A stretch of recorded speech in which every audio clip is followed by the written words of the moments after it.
Hello, everyone. I'm Nadine, owner of NG Platinum Homes, and welcome to another episode of What Makes This Design Great.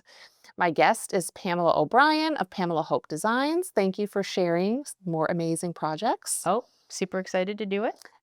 This is amazing. This is a bathroom that you did in Richmond, Texas. Yes. Beautiful. So I want to delve into the details on this one, but we can first talk a little bit about how you came into this project and what happened there. Yes. So, another pro tip for your listeners, fans, and viewers.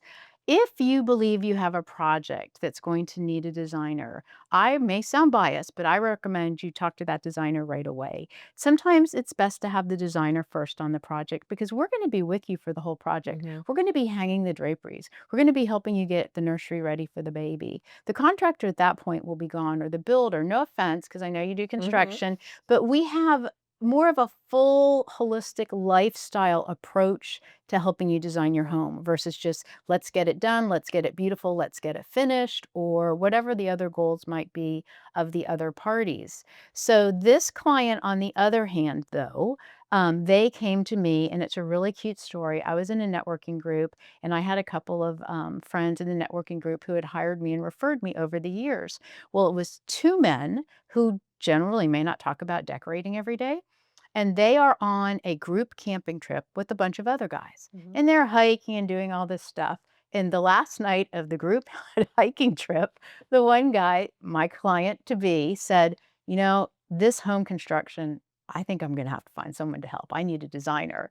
And so one of my friends said, well, you should use my designer. Her name's Pamela. And the other guy said, well, of course, I use her too. Oh, So guess who got the job? that's fun.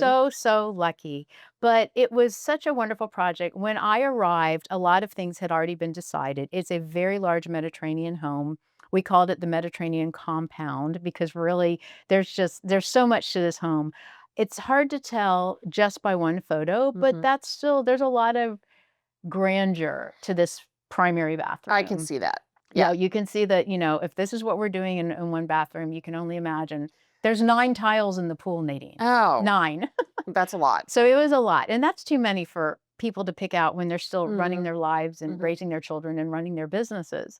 So the on the, right wall, you can see in the curved wall, you can see a split face rock. So split face veneer, those are pieces of rock that are split in half to expose a rough mhm, edge, mhm. and there's a lot of it in this house. Probably for me, there's too much, but it was already up and Okay. I was going to make it work.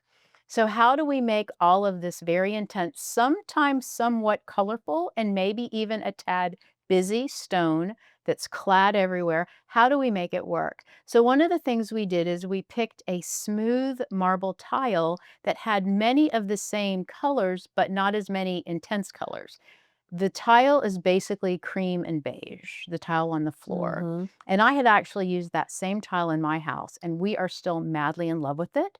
I had more of a chiseled Versailles, more of an old world pattern, but we were able to order it with a rectified straight edge. So it worked better in a little bit of a more Yeah. streamlined Mhm. format here. So we love that tile, and it's nice and soft, but it's natural and it feels in keeping with the split face.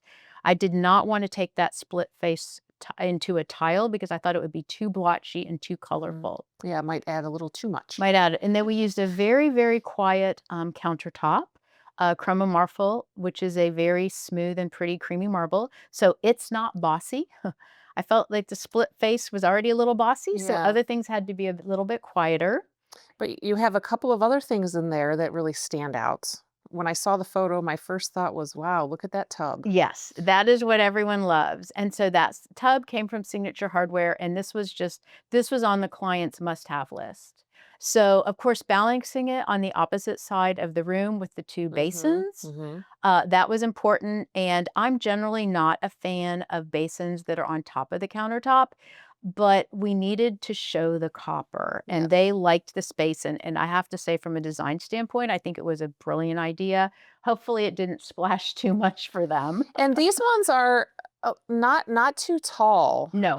and that's the key too, I think, to a lot of these, vessel sinks or basins Yes. because a lot of them that you see that are too tall, I think those ones were used more years ago, Mhm. not as much now. And they just make a mess of the Yeah. countertop and the sink. Mhm. Even when I'm a pretty neat person, and I'm kind of amazed at how much I splash water, so one of these sinks can be difficult, but it all has to do, I believe, with the amount of splash that you get from your faucet, Mhm. so maybe you can sometimes modify that. This was a beautiful look for the house, and we just all really loved it. And then the fixtures for the plumbing, did those also come from the same All place? Signature Okay. Hardware. Yes, we did a lot of our plumbing at Signature Hardware, which I think turned out really well. We, picked bronzes, a dark bronze Mhm. for our basically our finishes in a lot of the house. So we have you can see the plumbing fixtures and then the hardware, and the lighting we bought at Luminous Trends, and the lighting is also bronze. And you can see how, like, the lighting in the plumbing looks a little bit darker, and then you can see Yes. on the knobs and the pulls, I don't even know if they're all pulls, no knobs there. There's a little bit of a coppery element to those. Different manufacturers and different products have different Mm. bronzes, Mhm. but I thought the little hint, the little glow of copper in the hardware for the cabinets was so pretty with our strong copper influence. And it works. It works beautifully together. And now let's talk, lastly about the paint, because a lot of people would think creams and beiges are not gonna go with gray, but here it looks really beautiful. Yes. So what we did, our wall paint is Sherwin-Williams Accessible Beige. Accessible Beige is a wonderful chameleon that was very important to us when a lot of people who had warm toned homes from, let's say, the 2000s, then we went Mhm. through that gray phase, Yes. which I personally did not love, and I'm glad we're past it. We did a lot of pretty gray houses, but they were Mhm. never my Mhm. favorites. But everyone thought their house should be white and gray. Yes. Well, not every house looks good like that. This house would not have looked as good like that because we have too many warm tones.